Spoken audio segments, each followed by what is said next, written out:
Hello and welcome. You're watching Business Today. I'm Sakshi Batra, and with me are two very important people who are behind this 30th anniversary issue of BT Magazine. I have with me Saurav Majumdar, the editor of the BT Magazine, and also Krishna Gopal, who is the deputy editor of the magazine. Thank you so much, gentlemen, for taking out time, and congratulations on this very, very special two-volume 30th anniversary issue of the BT magazine. It has turned 30. Saurabh, let me start off with you and ask you, how the journey has been from the first issue to the 30th issue. What's so special about it, and what should all our audiences really know about? Well, Sakshi, thank you for having us here. It's really indeed a momentous occasion for all of us at Business Today magazine.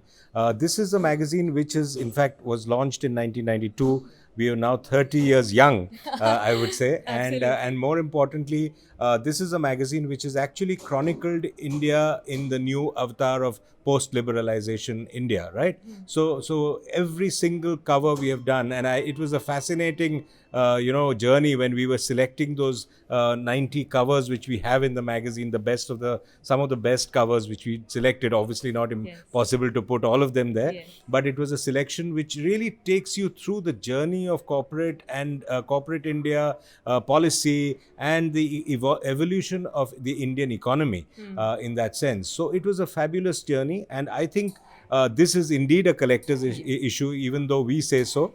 But it is, I'm sure the readers will love it, because importantly, it is not just a volume of marking 30 years. It is also significant because this is India at 75. This is BT at 30. So, this whole 30-year journey has been a very significant piece of the India at 75 journey itself. Absolutely. You say absolutely right. Let me just pick up from him and come to you now, Krishna. And I want to understand from you, just like how Saurav mentioned, it is very important because, India at 75 and BT at 30, we are also celebrating 30 years of reforms. So, what are the key highlights? What are the key themes that this issue really brings out to the people? I'm just going to take it a little ahead. Saurav spoke of the 30 years. Yeah. I'm going to take the liberty of saying that this actually gives an insight into what lies in the next 30 years. Okay. So I think this really is the trendsetter in that sense. We have several interesting stories, and this is not making a sales pitch, but in our minds, I think this is one of the finest projects we worked on for many, many months now. Yes. So there's a focus on green, there's a focus on technology, which is all pervading now. Absolutely. There's smart manufacturing. We have an interesting set of columns. So it's a peek into the future to tell us what the time gone past has been all about, but also really opens up the window to understand what the next round of India is going to look like. So in my mind, I would speak of this perhaps is a shortcut to looking at what India in 2051 or 2052 may look like. Absolutely. That's very interesting. Not just a look behind, but also a look ahead as what India could be in the future. And this is very, very timely. It comes at a time when we've just seen the union budget. We were all at the finance minister's, was with us at our event, the BT roundtable. You were a part of it. You questioned her on many, many critical, topics as well. Whether it is about the economic growth that the country is going to be charting out now as well. I want to understand from you, what are the key things that India needs to be prioritizing right now? What does the issue really talk about in terms of the key areas that India will be focusing on going forward from here? Yes, Sakshi, you're absolutely right. In fact, I was about to add the same thing, that this is, when Krishna talked about the next 30 years, it is important because this budget, in fact, lays down that foundation for Amrit Kal, as she had said in her budget, the finance minister. And this is a budget for India at 100. So this is perfectly timed. We are at that cusp of that next 25 years, next 30 years kind of situation. And talking about what India should do, I think yesterday's, the meeting with the finance minister, the session we had, very, very important issues raised by her, and, very clear roadmap by this government and by her from the budget. Essentially, job creation, multiplier effect through the creation of infrastructure and through capex. I think that is now embedded in this budget and beyond, that this government's model has been to create ecosystem where jobs and infrastructure will be created, and infrastructure will make that multiplier effect happen, but it will not be handout driven. You're not going to give money just like that to spend. That is a stimulus, but the multiplier effect, she says, through infrastructure will obviously be much, much more.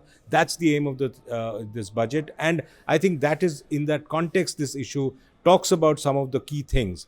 If you just allow me one more minute, I will tell you some of those things like Krishna mentioned. One, use of technology, smart manufacturing, and do not think technology will take away jobs. Technology will create new jobs as well, new kinds of jobs. The nature of jobs will change, but it will not be that technology will necessarily substitute all jobs.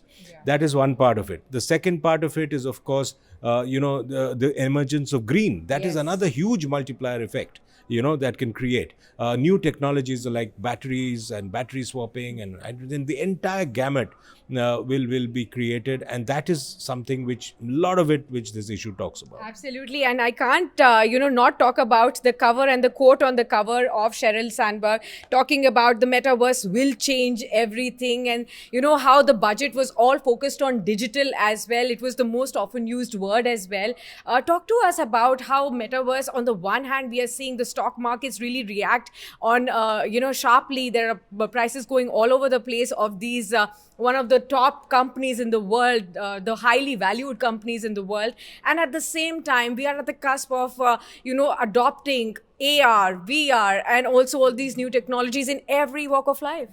Yes, you're right, Sakshi. What has happened is, of course, the stock markets will react the way they do because they are based on quarterly earnings. Now, Facebook, unfortunately, had a very, very rough ride recently in the stock markets in the US because of the costly metaverse expenditure, and they missed the forecasts and all of that. But the fact of the matter is that this interview of Sheryl Sandberg itself is part of the overall offering which we have, which gels very well, in fact, with the 15 Trends theme. Because we are talking about technology, and we are talking about metaverse, which is an immersive technology, which Facebook is betting very big on. So we have not just the interview, we have a detailed story on the Facebook India's plan, and how India, in Sheryl's own words, fits in very deeply into the metaverse plan, because a lot of work on the metaverse will be done by Indians from here, right here. Just last one question to Krishna, just so that all our audiences are keen. They're very, very keen as to know what is actually inside this copy. So, you talk about the 15 themes. You talk about how India will look like in 2050. Those are some of the insights that we are looking for. Some of the key columnists who have contributed, if you could give an insight into that, so that people will be keen on looking at, what they're missing out if they've not yet got the copy out. I think where we've got it right is we've got a set of names who are really cross-section from across industries. So you think of broking, there's Nitin Kamath. You think of steel, there's TV Narendran. So our attempt actually has been to not just bring in the best columnists, but to my mind, the biggest takeaway will be the emergence of what I call the new business model in every industry. So it's not, that's not to suggest that what you've done in the past will not work, but the future is unknown, and if companies don't buck up right now for what is looking like a fascinating but a difficult future, you might be landing yourself in a bit of a problem. So to my mind, when I look at a big takeaway from this issue for the reader, it's going to come to a point where you're going to be getting into the most fascinating period of a company's existence or the economy as such. But these columnists, therefore, will give you a ringside view into how you could perhaps be better prepared for the future that lies ahead. Absolutely. Thank you so much, Krishna, and thank you, Saurav, for being here with us and talking to us about the insights of what could be in this copy for you. So definitely go out to the stands and get this copy for yourself in case you're looking ahead at what India could be looking like, the fascinating journey on the technology front of what most of the India Inc. is now stepping the pedal on. Thank you so much for being with us on this edition of Business Today. If you like the video, do like, comment, share and subscribe.